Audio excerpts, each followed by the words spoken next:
Hello guys. तो इस video में अपन बात करेंगे pathophysiology of COPD.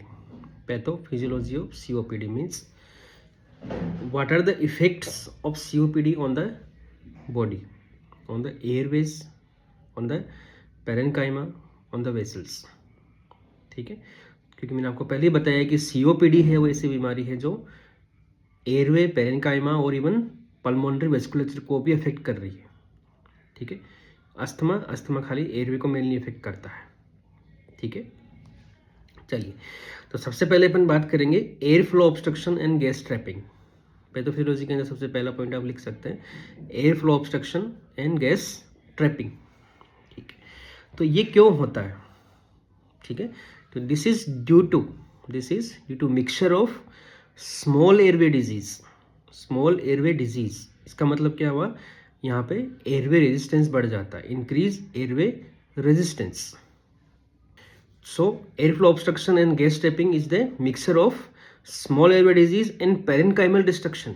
Small airway disease means increase air resistance and parenchymal destruction means emphysema. तो यहाँ पे क्या होगा, आपकी रिकॉइलिंग कैपेसिटी जो है वो लंग्स की रिड्यूस हो जाती है। ठीक है, तो ये दोनों मिल के मतलब parenchymal destruction and small airway disease दोनों मिल के क्या करते हैं, एयर फ्लो ऑब्स्ट्रक्शन। ठीक है, चलिए तो chronic inflammation causes structural changes and small airway narrowing.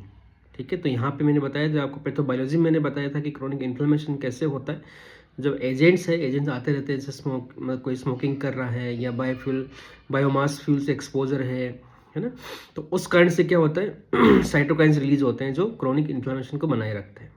तो क्रोनिक इन्फ्लामेशन स्ट्रक्चरल चेंजेस करती है। स्ट्रक्चरल चेंजेस के अंदर क्या आ गया, पहला स्मॉल एयरवे डिजीज, दूसरा पेरेन्काइमल डिस्ट्रक्शन। ठीक है, तो यहाँ पे loss of small airway leads to airflow obstruction and mucociliary dysfunction. इस कारण से जो आपका एक्सपेक्टोरेशन है वो होता है, वो निकल नहीं पाता। म्यूकोसिलियरी डिस्फंक्शन है यहाँ पे, इसलिए एयरवे के अंदर जो एक्सपेक्टोरेशन होता है, म्यूकस होता है, वो बनता रहता है लेकिन बाहर नहीं निकल पाएगा। ठीक है, तो नेक्स्ट है एम्फाइसीमा। तो emphysema also reduce the number of Airways. ठीक है, क्योंकि एल्वेलाई यहाँ पे कम हो गई, या बोल सकते हैं कि जो गैस एक्सचेंज के लिए जो सरफेस है वो कम हो जाती है। ठीक है, तो एम्फाइसीमा आपका नंबर ऑफ एयरवेज को कम कर रहा है, गैस एक्सचेंज के लिए जो जगह है उसको कम कर रहा है, साथ ही एयर ट्रैपिंग भी कर रहा है।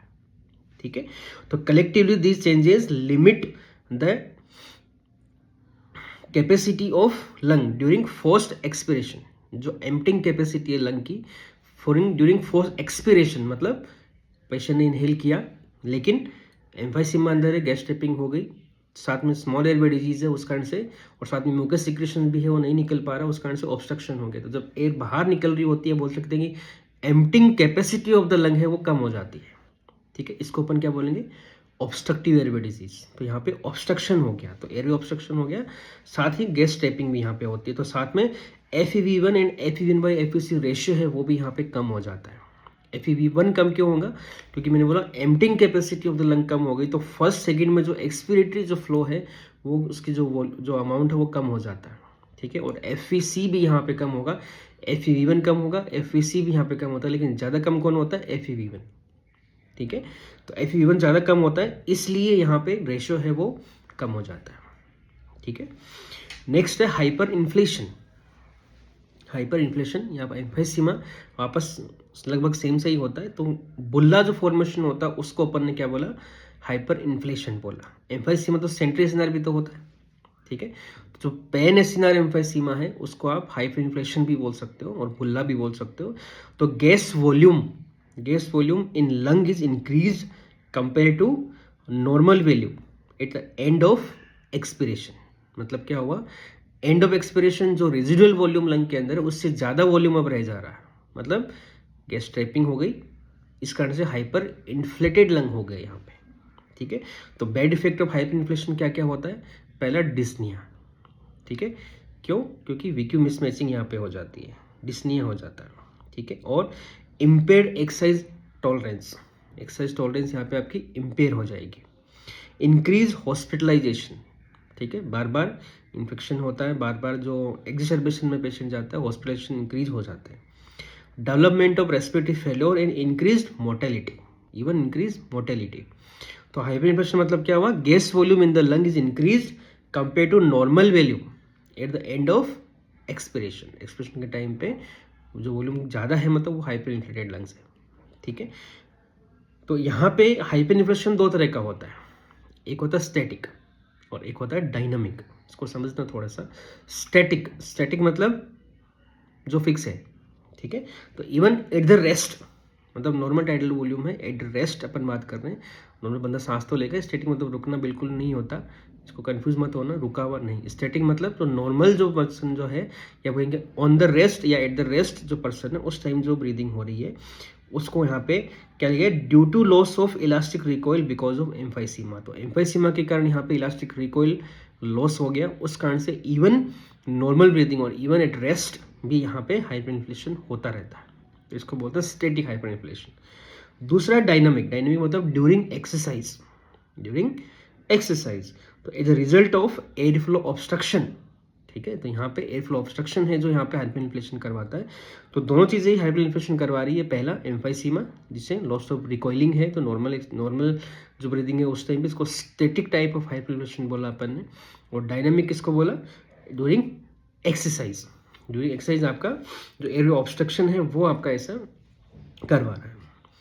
पैथोफिजियोलॉजी में आगे बढ़ते हैं। नेक्स्ट है पल्मोनरी गैस एक्सचेंज अबनॉर्मेलिटीज। तो इसमें क्या होगा, आपका structure abnormality lead to V Q mismatch. तो मैंने बताया अभी आपको कि जो हाइपर इन्फ्लेशन है, ठीक है, टेप लंग है, तो वो वीक्यू मिसमैच कर देती है। वीक्यू मतलब वेंटिलेशन परफ्यूजन मिसमैच, मतलब ब्लड वेसल्स आपकी हैं, ठीक है, अभी इंटेक्ट है, अभी ब्लड वेसल पर नहीं पहुंचे, तो ब्लड आपका सही आ रहा है, लेकिन वहाँ पे अभी मैंने बताया कि हाइपर इन्फ्लेशन हो गया तो नंबर ऑफ एयरवेज कम हो गए, नंबर ऑफ एल्यूलाई कम हो गई, या बोलें कि गैस एक्सचेंज के लिए जो सरफेस है वो कम हो गई, ठीक है। तो ब्लड तो उतना ही है, वी कम हो गया, आपका वेंटिलेशन अब कम हो रहा है, क्यू ब्लड इतना ही है, तो वी बाई क्यू कितना हो गया, कम हो जाएगा, तो वी क्यू मिसमैच हो गया यहाँ पे। तो ठीक है, तो यहाँ पे the main mechanism of abnormal pulmonary gas exchange, की मेन मैकेनिज्म है वी क्यू मिसमैच। जहाँ पे बुल्ला ज़्यादा हो, जहाँ पे एम्फाइसीमा ज़्यादा हो, वहाँ पे रेस्पिरेटरी फेलियर होना बहुत कॉमन हो जाता है। इसलिए आप लिखा भी था मैंने, हाइपर इन्फ्लेशन के अंदर डिस्निया भी लिखा था, और दूसरा इंक्रीज हॉस्पिटलाइजेशन भी लिखा था। तो उस कारण से ही होता है, वो रेस्पिरेटरी फेलियर भी लिखा था, डेवलपमेंट ऑफ रेस्पिरेटरी फेलियर। तो ये सब वीक्यू मिसमैच के कारण ही होता है। तो एम्फाइसीमा के कारण ये मेनली चीज़ें हो रही है। पैथोफिजियोलॉजी में आगे है पल्मोनरी हाइपरटेंशन। अब बात कर रहे हैं अपन वेस्कुलेचर की, ठीक है। तो अर्ली स्टेज में नहीं होता, थोड़ा लेटर स्टेज में होता है। धीरे धीरे जब डिजीज बढ़ती जाती है, रेजिस्टेंस मैंने बताया था कि जो एयर ऑब्स्ट्रक्शन हो रहा है या रिकॉइलिंग नहीं हो रही है, ठीक है। और साथ में बोलता है स्मॉल एयरवे डिजीज, मेनली जो स्मॉल एयरवे डिजीज है वो आपका एयरवे रेजिस्टेंस को बढ़ाता है, ठीक है।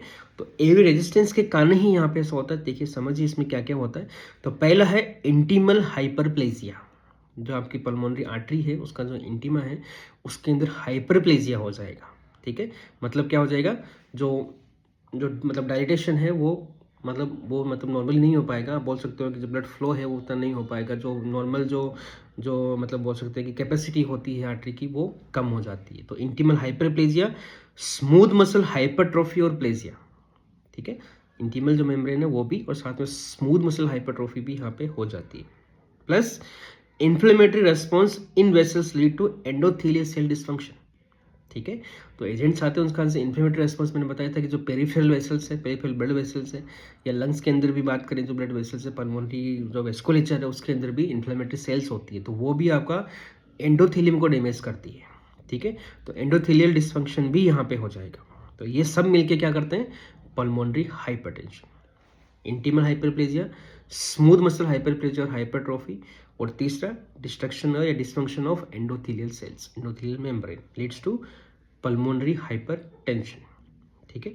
तो severe pulmonary hypertension is rare in COPD. COPD के अंदर सीवियर पल्मोनरी हाइपरटेंशन यूजुअली नहीं होता। सीवियर में क्या होता है, जो पल्मोनरी टीबी होती है उस कारण से जो फाइब्रोसिस हो जाता है उसके बाद डेवलप होता है, या फिर कार्डियोकोसिस में भी होता है, ठीक है। तो वहाँ पे पल्मोनरी हाइपरटेंशन ज़्यादा सीवियर होता है। सीओपीडी में उतना सीवियर यूजुअली नहीं होता। प्रोग्रेसिव पल्मोनरी हाइपरटेंशन होता है, क्योंकि धीरे धीरे डिजीज बढ़ती जाएगी, रेजिस्टेंस बढ़ता जाएगा, हाइपरटेंशन भी बढ़ता जाएगा, प्रोग्रेशन होता जाएगा। That will lead to RVH and then RHF. पहला आरवीएच राइट वेंट्रिकुलर हाइपरट्रोफी आपको मिलेगी, then lead to right heart failure, जिसको अपन क्या बोलेंगे, कोर पल्मोनल, ठीक है। तो due to lungs, due to COPD, due to chronic bronchitis, इन कारण से क्या हुआ, पल्मोनरी रेजिस्टेंस बढ़ा, पल्मोनरी रेजिस्टेंस बढ़ने से पल्मोनरी हाइपरटेंशन हुआ, पल्मोनरी हाइपरटेंशन जब क्रोनिक हो गया धीरे धीरे बढ़ते बढ़ते राइट वेंट्रिकुलर हाइपरट्रोफी हुई, उस कारण से राइट हार्ट फेल्योर के चांसेस बढ़ जाते हैं, ठीक है। इस कारण से आपका क्या हो जाएगा, इसको अपन क्या बोलेंगे, कोर पल्मोनल, ठीक है। पैथोफिजियोलॉजी में नेक्स्ट है एक्सर्बेशंस। तो एक्सर्बेशंस के अंदर क्या बात करें, एक्सर्बेशन का मतलब क्या हुआ, इंक्रीज सिम्टम्स, ठीक है, इंक्रीज सिम्टम खांसी भी हो सकती है, एक्सपेक्टोरेशन भी हो सकता है, ठीक है। तो इंक्रीज कफिंग, ठीक है। दूसरा चेंज इन स्पुटम कलर, तीसरा चेंज इन अमाउंट या फिर increased amount of sputum production, ठीक है। Increase dyspnoea, shortness of breath बहुत ज़्यादा बढ़ गया, ठीक है। इसको आप एबीजी लेवल पे भी बोल सकते हो कि डिस्निया SpO2 इतना कम हो गया, ठीक है। तो ये एक्सर्बेशन की डिफिनेशन होती है। एक्सर्बेशन मतलब this is acute changes of symptoms and this things. Symptoms मतलब यहाँ पे कॉफिंग है वो बढ़ गई, आपकी एक्सपेक्टोरेशन वो बढ़ गया, अमाउंट बढ़ गया, कलर ऑफ एक्सपेक्टोरेशन यदि येलोविश हो गया तो भी आप बोलोगे एक्सर्बेशन में है पेशेंट। शॉर्टनेस ऑफ ब्रेथ है बढ़ गई, ऑक्सीजन डिमांड, ऑक्सीजन नीड बढ़ गई है पेशेंट की अचानक से, these are exacerbation. What are the risk factor, risk factor क्या क्या होता है, तो पहला है इन्फेक्शन, मोस्ट कॉमन है इन्फेक्शन, बैक्टीरियल हो वायरल हो और टुगेदर भी हो सकते हैं साथ में। तो infection is the common risk factor या common cause of exacerbation in COPD patients. Next है इन्वायरमेंटल पॉल्यूटेंट्स, इन्वायरमेंट के अंदर जो पोल्यूशन है उस कारण से भी ऐसा होता है। नॉन एडहेरेंस मतलब जो आपको इनहेलर आपने एडवाइस की है वो एडहेरेंस नहीं है, पेशेंट ढंग से ट्रीटमेंट नहीं ले रहा है, तो भी एक्सर्बेशन में जा सकता है। इनकरेक्ट टेक्निक ऑफ इनहेलर्स, ठीक है, यहाँ पे भी वो लागू होता है, मेनली अस्थमा में लागू होता है। अस्थमा में दो चीज़ें मैंने बताई थी आपको इंपॉर्टेंट, कि पेशेंट अब जब भी पेशेंट आपके पास में आता है तो आपको इनहेलर टेक्निक हमेशा देखनी है, हमेशा उसको मंगवाना है और हमेशा उसको बताना है, उसको देखना है वो कैसे ले रहा है, आपको फिर से सिखाना है, ठीक है। चलिए, smoking, yes smoking also is the risk factor for exacerbation and previous history of same, previous history of hospitalisation, like GOLD बोलता है मोर देन 2 हॉस्पिटलाइजेशन, और प्रीवियसली हॉस्पिटलाइजेशन ये भी होता है, ठीक है। Okay, this is the pathophysiology of COPD।